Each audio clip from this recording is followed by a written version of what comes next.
Whether you know him as the drummer of one of the greatest rock bands ever, the Beatles, or for his 20 solo albums, there's no denying Ringo Starr is a legendary musician.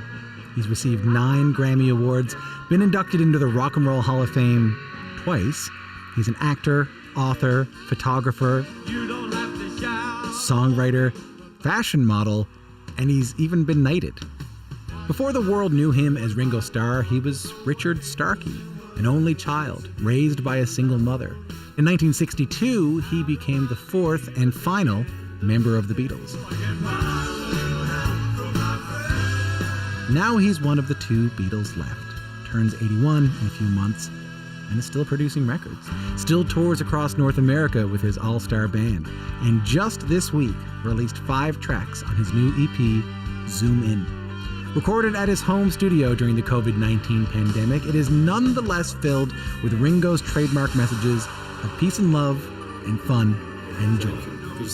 How are you holding up? Are you feeling good and everything? I'm holding up okay. I mean, you know, it's another year now we've started. But last year was up and down, and I honestly can't see it working out this year either.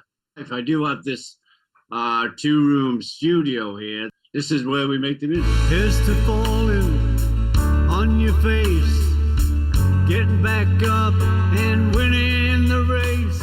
And it's a lifesaver, really, because, you know, I got to play my drums, which I love. And also, people as strict on themselves as I am through the virus came over. So I had moments to hang out with musicians with masks on. It was still some contact, you know. It's a lifesaver, really. So I made this EP, Zoom In. The distant star is reachable. Every moment is teachable. When I was listening to Zoom In, Zoom Out, like I was thinking about who we were. How about you? Have you had any perspective like that? Well, you know what? Everybody on the planet right now is experiencing the same thing.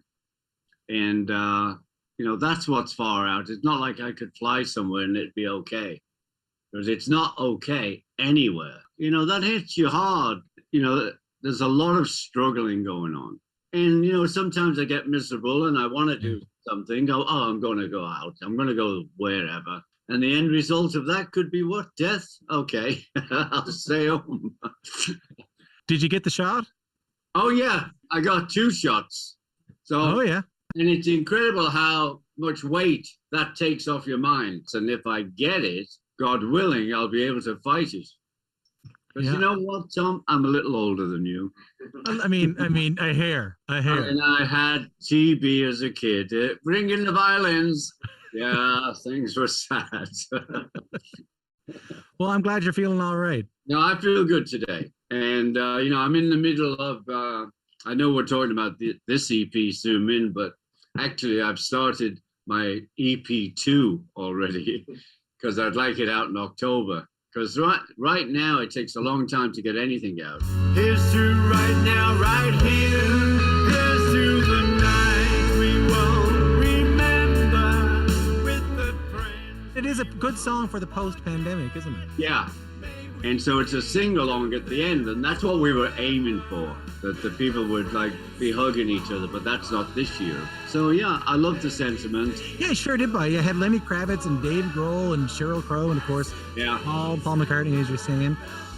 What was that experience like for you to be able to collaborate, even if from a distance? Great.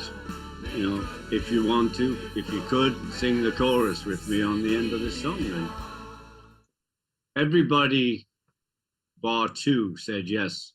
You know, when I was listening to the song, I thought about Paul.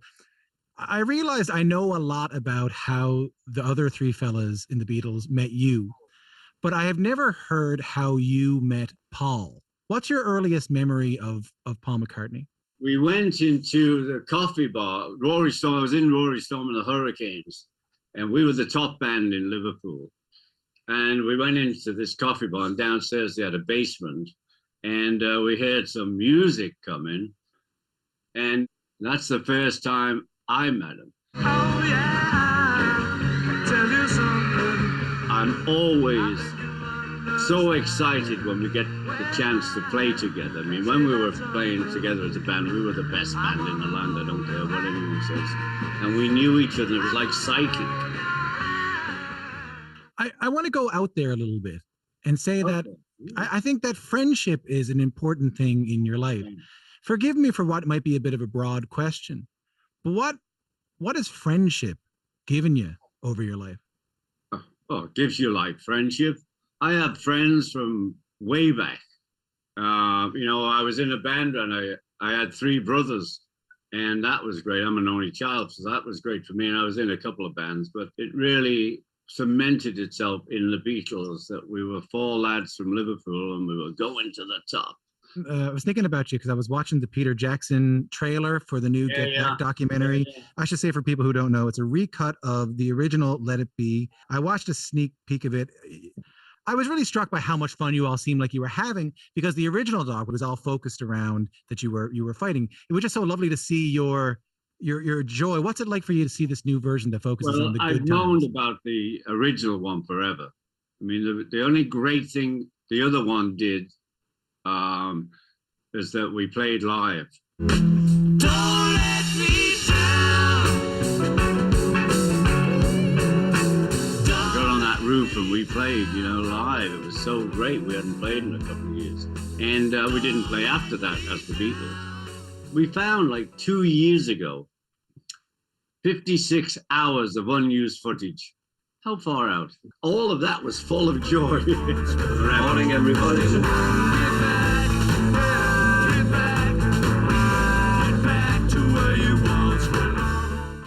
It's nice to see you guys together. It's nice to see John and George too. I know I was just realizing that 20 years now since George is gone. Yeah. And 40 for John. Hard to believe. What was George like? George was great. He was a great friend to me. You know, he's a beautiful human being, and he just loved music.